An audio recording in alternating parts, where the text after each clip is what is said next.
Hey there guys, welcome or welcome back to my channel, Crafty Concepts with Erin. I'm Erin and today we're going to create a scrapbook layout with this Stars and Sparklers paper collection here. So at first glance, I think this definitely has a patriotic vibe, but it really could be used for so much more. I love this toffee colored paper with the celebrate and then those stars. This one's really fun. It has the balloons and fireworks and little like burst of color there. The opposite side is this floral. So if you didn't want to go with the fireworks theme, you could do that. And then of course this red and white stripe. And the opposite side is this blue and it has a little white firework burst on there. They kind of remind me of dandelions looking at it far away. There is also this coordinating sticker sheet. You can see it has plenty of title options and fun embellishments. I love that little truck there. And I did get the workshop option. So it comes with this little stencil with different types of stars on there. And then you get scarlet, sapphire, and several sheets of white daisy with the workshop. Along with those, you get these sequin stars and they're adhesive back. There's actually 2 sheets of those. I always like to get the picture my life cards. They go really well on my scrapbook pages and they're great for quick cards. You can find journaling blocks in here, all sorts of good stuff. So, and I love how they're oriented in both horizontal and vertical depending on the layout of your project. Along with the workshop, you get specialty papers here and then tons of these die cuts you can pop out. And you'll see what these do here in just a moment. But all these die cut shapes to create these pre-designed layouts.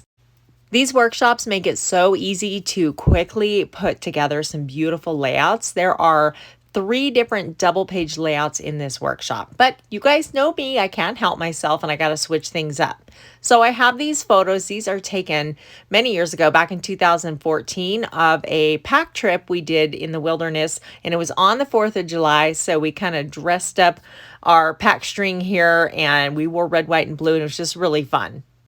I'm going to begin working on my VersaMats. I have 2 sheets of white daisy cardstock, and then I'm going to bring in this wood grain paper pack to go along with it. I think it's going to work really well with these photos and complement this paper collection. So I always like to kind of roughly lay out my photos. I'm not following, I'll show you the layout, how they have it, but I have pictures oriented differently. So I'm going to make this work for me. But I really like that star element, so I want to use that. I thought it was really fun way to add in all of these fun, pretty pattern papers. So I'm using my little photo trimmer to cut some of these in half, and I'm following along in the workshop guide for this star.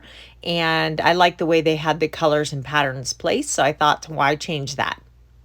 Some of these you cut in half and some of them you leave whole. So I'm looking at the picture off to the side of my desk and mimicking what they did on their layout.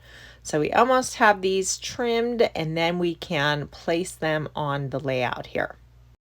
We are usually in the mountains camping for the 4th of July, so I normally have pictures that are very earthy tones and camping and whatnot, so I was really glad I hadn't gotten around to scrapbooking this trip because this was the only trip we actually dressed the mule string up and put the flags in the packs, and we had little sparkly ribbon stars that we kind of wove around too. It was really fun. It was like our own little parade, and we did come across a few people and they were taking photos and thought it was really fun too. So we're not going to use all of these bits and pieces, so we can save those for another project, but I like this combination here, and my photos are going to sit kind of overlapping. Now I want those to stand out a little bit more, so I'm going to bring in this pattern paper here as my photo mat. I'm actually going to tilt the star, and that way, I don't know, I just felt it gives it a little more character kind of on an angle like that. Now we want to bring in those same colors to the opposite side, so I'm repeating that wood grain border, and now I'm going to place my photos down so I know how long to cut this piece of pattern paper here. My photos are about 3 3/4 inch square. I like to print my pictures at home because I'm constantly doing odd sizes and it gives me that flexibility. So I'll get these situated how I think I want them oriented. And now I'm going to use one of the Picture My Life cards here as a journaling block. So I'm going to cut that down to be the same size as my photos. And now I'm using Sapphire ink to go around the edge and give this a little bit of definition. It just kind of gives it some shadowing and finishes those edges off nicely. So I'm using my sponge tool And I'm going to actually do that to my pictures also. I print them with a white border, so the photo paper takes up that ink really nicely. I'll hold these up in just a minute and you can see what a big difference just adding that darker shade of ink to the photo on the right makes. So I'll go ahead and do all of those off camera.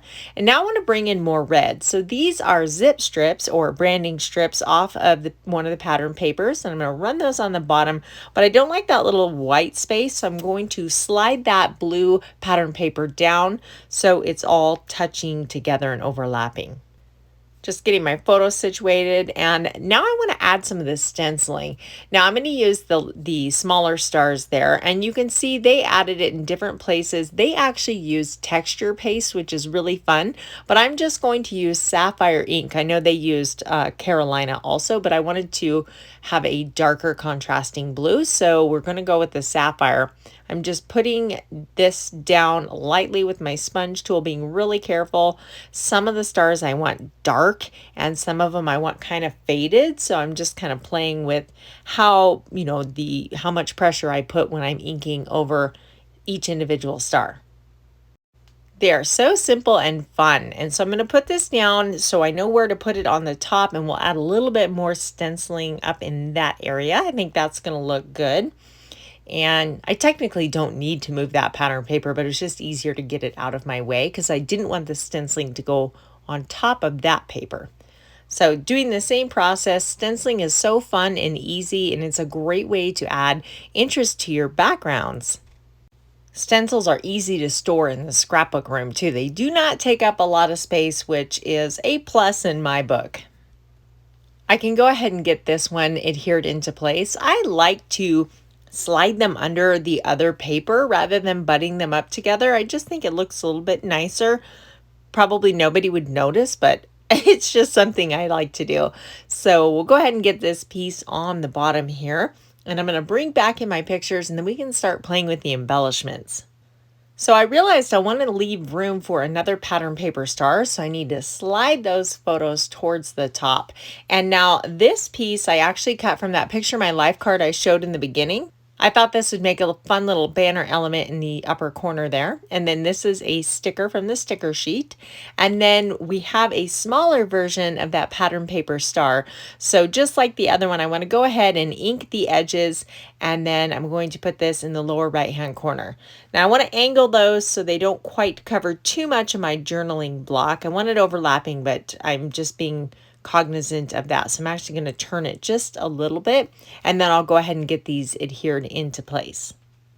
These stars are super cute. I like all the layouts in this workshop, but the star is kind of what drew me the most. And so I just thought it was a fun way to add in all those pattern paper. And to me, it just has that kind of country vibe to it, and it works well with my photos. So I was excited about that. Now for continuity, we want to add some stenciling to the left-hand side of our layout. We have it in a couple areas on the right, so we want to carry that over. So I thought up here above this star would be a good location, and I'm just going to add a few of these little sapphire stenciled stars there, and that looks good. I want to add a few more stickers from the sticker sheet. These phrases say freedom and love this land. So I'll layer those under there. And then I'm going to add another star to finish off the center of this smaller one here. Just looking around the sticker sheet to see what else I could add. They have this little toffee star. I'm going to finish off the center there. And now I need a title for my layout. So there is this word home, comes from the sticker sheet, and it says home sweet home. I want to switch this up just a little bit. So I dug through my stash, and this sticker or stamp says official home away from home, but I just want the bottom part that says away from home. So I'm going to do a little stamp surgery, and I'm very carefully, there's actually plenty of room on this image to cut this stamp in half. So I am going to separate this out.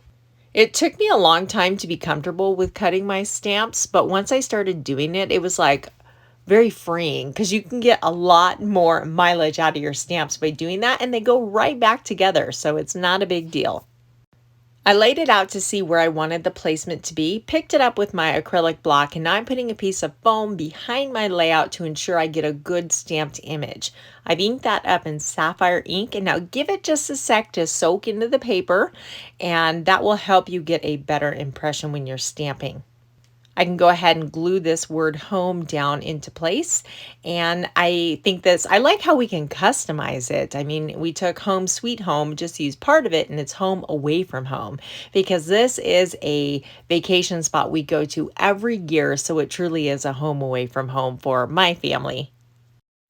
So you can see I'm adding these cute little sequin stars and I'm just scattering them about the page. I'm putting a couple on either of my pattern paper stars, and then I'll add a few to these clusters around the page. And I like the red ones. We have the blue stenciling on the background, so I wanted to add the red stars just for a little bit of interest. And let's see, maybe up top. No, I think I'm going to put these down here to add a little something to these little tags here. So many of you have been really encouraging me to write my journaling on my scrapbook layouts in my own handwriting. If you've been watching my channel a while, you know how much I like to type it up on the computer, and I frequently cut it into what I call journaling strips and adhere it that way, or maybe print it out on some vellum or something like that. And I love the way that looks. But scrapbooking is, you know, we're telling stories and it's about memory keeping. So adding your handwriting and that personal touch is important, and people are going to love to be able to see that down the line. So I am definitely challenging myself to do this more and incorporate my handwriting. So thank you guys for encouraging me to do this. For my journaling, I'm recording where we were going and why we had the mules dressed up in patriotic colors, and how much fun the boys had doing this, and how other people we passed on the trail seemed to enjoy it also. So I'm looking at this little area and I thought I need something. So this is the June stamp of the month, and you can get this for $5 or for free if you're a VIP. So we have this Enjoy the Ride, but it has bicycles.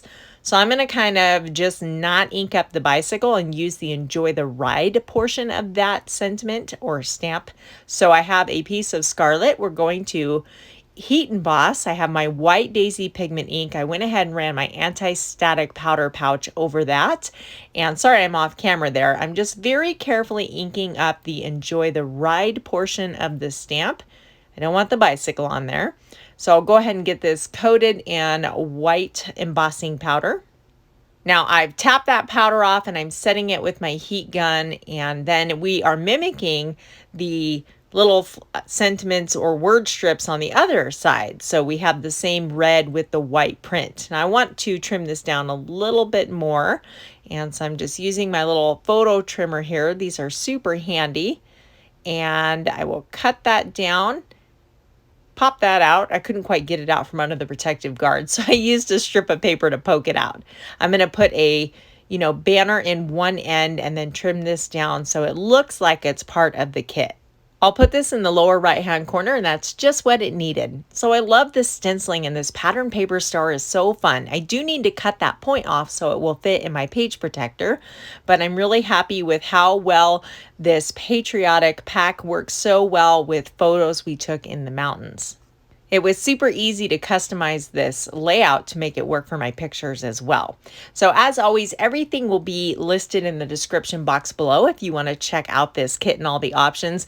Here are some more videos that I think you would enjoy. Thank you guys so much for watching, and I will catch you in the next video. Bye!